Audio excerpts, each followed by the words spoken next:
दोस्तों आपने डेनमार्क देश का नाम तो सुना ही होगा, जो कि भारत से एरिया के मामले में 76 गुना कम है और पॉपुलेशन के मामले में भी 235 गुना कम है। इतना ही नहीं, डेनमार्क की जीडीपी भारत से 9 गुना कम है। अब इस देश ने जो कर दिया है उससे कहीं ना कहीं भारत को भी सीख ले लेनी चाहिए। आपको ये बात तो पता होगा कि भारत की सेना दुनिया में चौथी सबसे बड़ी और ताकतवर सेना है और एक बहुत ही ज्यादा बड़ी कंट्री है, लेकिन उसके बावजूद डेनमार्क जैसा देश जो कि भारत से पॉपुलेशन में, इकोनॉमी में, लगभग हर चीज में कम है, वो भारत से भी ज्यादा अपने डिफेंस बजट को करने जा रहा है और डेनमार्क के इस डिसीजन ने पूरे यूरोप को हिलाकर रख दिया है। लेकिन दोस्तों उससे पहले अगर अभी तक आपने इस चैनल को सब्सक्राइब नहीं किया है तो आपसे विनम्र निवेदन है कि आप इस चैनल को सब्सक्राइब कर नोटिफिकेशन बेल को ऑन कर लीजिए और वीडियो को लाइक कर दीजिए। चलिए हम वीडियो में वापस आते हैं। दरअसल आपको पता ही होगा कि 27 यूरोपियन देश भारत के दौरे पर आए हैं और इसमें डेनमार्क की प्रतिनिधि भी है। अब इस दौरे के दौरान कई सारे मामले पर भारत के साथ बातचीत स्टार्ट होगी, जिसमें डिफेंस भी आएगा। दरअसल यहाँ पर यूरोप चाहता है कि भारत यूरोप के साथ एक डिफेंस कॉर्पोरेशन कर ले। और दोस्तों मैं आपको बता दूं कि ये पहली बार ऐसा हो रहा है कि यूरोप किसी भी दूसरे देश से डिफेंस के मामले में बात करने जा रहा है, क्योंकि अभी तक पूरा यूरोप अमेरिकी डिफेंस के ऊपर डिपेंड रहता था। लेकिन हाल ही में अमेरिका और यूरोप के बीच में जैसे सिनेरियो बने हुए हैं, ये भारत के लिए बहुत ही ज्यादा अच्छी बात है, क्योंकि यहाँ पर जो भारत को अपॉर्चुनिटी मिल रही है इसका बहुत अच्छा लाभ भारत उठा सकता है। क्योंकि जिस तरीके के हालात यूरोप में बन रहे हैं, जैसे वो अमेरिका से करता जा रहा है, वैसे वैसे अब पूरा यूरोप डिफेंस सेक्टर में भी अपने आप को आत्मनिर्भर करने की कोशिश करेगा और अपने डिफेंस को लेकर बहुत ज्यादा पैसा खर्च करने वाला है। और इसी डिफेंस के मामले में अब डेनमार्क सबसे आगे निकलकर सामने आया है। दरअसल डेनमार्क ने अपनी जीडीपी का 3.2% तक का रक्षा बजट बढ़ाने का ऐलान कर दिया है। और मैं आपको बता दूं कि ऐसा 50 सालों के बाद डेनमार्क के द्वारा देखने को मिला है। दरअसल हाल ही में डेनमार्क सरकार ने घोषणा कर दी है कि वो आने वाले 2 सालों के अंदर अपने रक्षा बजट में करीबन 7 बिलियन अमेरिकी डॉलर का इजाफा करने वाले हैं। और यहाँ पर ये जो पैसा खर्च किया जाएगा, इस पैसे का इस्तेमाल करेंगे अपनी सेना को नए नए हथियार दिलाने में, अपनी सेना को मजबूत करने में और अपने देश की सुरक्षा को बढ़ाने के लिए। और अभी तक 2024 में डेनमार्क अपनी जीडीपी का 2.4% अपनी डिफेंस पर इन्वेस्ट कर रहा था, जो कि नाटो के 2% लक्ष्य से ज्यादा था। असल में नाटो के द्वारा सारे नाटो देशों को करीबन 2% अपनी जीडीपी का अपनी सेना के ऊपर खर्च करने की बात कही गई थी, लेकिन डेनमार्क का ये पूरा बजट नाटो के इस पूरे आंकड़े को सरपास करता था। लेकिन अब इस आंकड़े को और भी ज्यादा बढ़ाकर 3.2% पर कर दिया गया है। अब आप लोगों के मन में भी ये बात आ रही होगी कि डेनमार्क अचानक से इतना ज्यादा पैसा क्यों खर्च करने की सोच रहा है अपने रक्षा बजट के ऊपर। तो इसके मेनली 2 रीजन है। पहला रीजन तो है रूस से लगातार बढ़ता खतरा, और इसके अलावा दूसरा रीजन है अमेरिका। दरअसल जब से डोनाल्ड ट्रम्प सत्ता में आए हैं, अमेरिका की पॉलिसीज चेंज होती जा रही हैं और वहीं डेनमार्क सोच रहा है कि आने वाले टाइम में रूस नेटो देशों के लिए बहुत ज्यादा बड़ा खतरा बन जाएगा। इनफैक्ट डेनमार्क की खुफिया एजेंसी ने भी एक रिपोर्ट दी है और उसमें कहा है कि अगर यूक्रेन युद्ध खत्म हो जाएगा या ठहर जाएगा तो इसके बाद जो रूस की सेना है वो अपने ऊपर बहुत जल्दी काम स्टार्ट करेगी और एक बार फिर से ताकतवर बन जाएगी।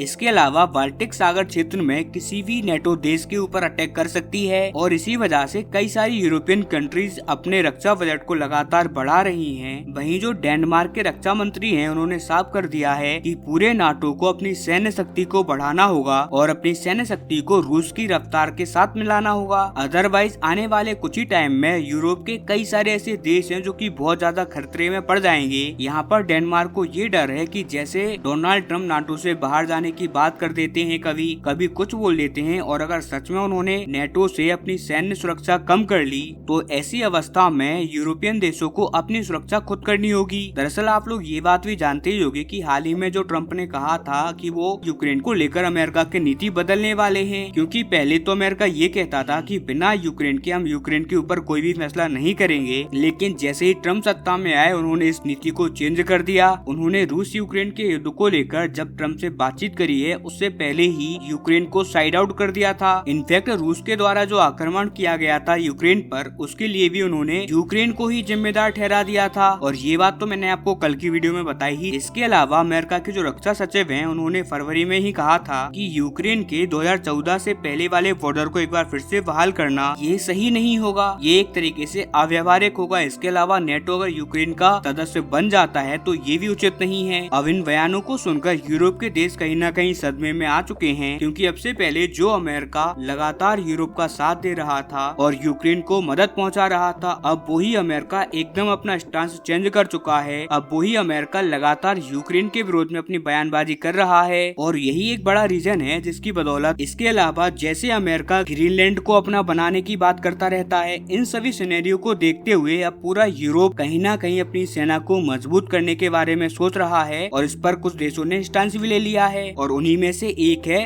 डेनमार्क। दोस्तों, पिछले कुछ दशकों से डेनमार्क ने अपनी सेना के ऊपर ज्यादा खर्च नहीं किया था, लेकिन अब डेनमार्क भी अपनी बड़ी तेजी से रक्षा क्षमता को बढ़ाने के ऊपर विचार कर रहा है। इसके अलावा डेनमार्क की सेना के पास कोई भी ज्यादा एडवांस वेपन नहीं है, इसीलिए डेनमार्क की सेना कहीं ना कहीं कमजोर ही मानी जाती है और इसी वजह से अपनी सेना को मजबूत करने के लिए अब डेनमार्क की सरकार ने हाल ही में एक बड़े पैमाने पर हथियार खरीदने की बात कह दी है। यहाँ तक कि डेनमार्क के प्रधानमंत्री मैटे ने कहा है कि हमने रक्षा प्रमुख को एक बड़ा संदेश दे दिया है कि आप जितने शक्तिशाली हथियार खरीद सकते हो खरीद लो। इतना ही नहीं, उन्होंने कहा है कि अगर उन्हें उनके अकॉर्डिंग सबसे अच्छे हथियार नहीं मिल रहे जो नंबर 1 पर आते हैं तो वो नंबर 2 वाले हथियारों पर भी जा सकते हैं, यानी कि जो भी उनका अल्टरनेटिव हो वो उनको भी परचेज कर सकते हैं। कुल मिलाकर देखा जाए तो बड़ी तेजी से वो चाहते हैं कि उनकी सेना के पास एडवांस और खतरनाक हथियार आ जाएं, वो इसी को अपनी प्रायोरिटी मानकर चल रहे हैं। हालांकि मात्र डेनमार्क ऐसा नहीं है जो अपने रक्षा क्षेत्र में अपने आप को मजबूत करने के बारे में अग्रसर है।